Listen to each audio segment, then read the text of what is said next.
Can you expound on that? Okay, thank you. Thank you for those questions. I think I'll start with Purity's question on surveillance. There is actually a scientific methodology that is employed when you're doing contact tracing.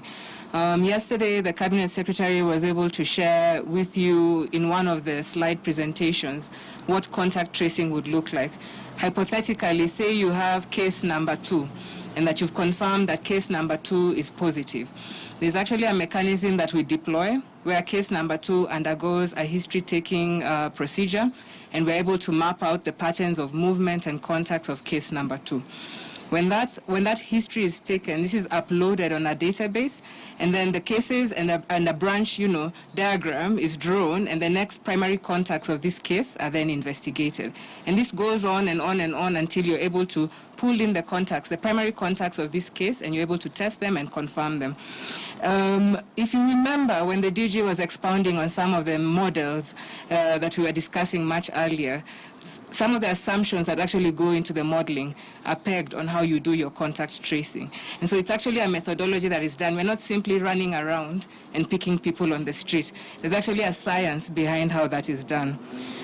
With regard to the question from Chemutai on mapping out of estates.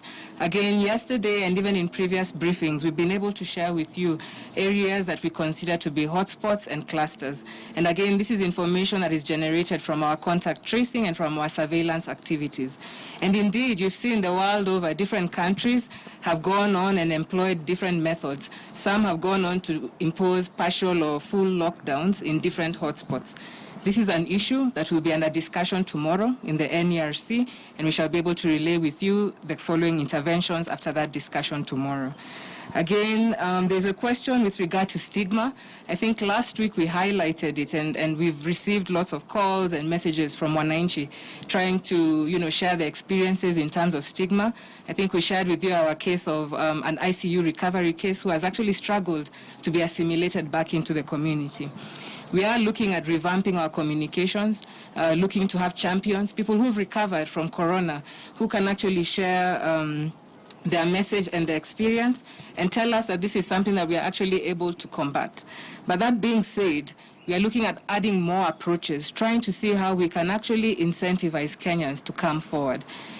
Tomorrow again at the NERC, we'll look and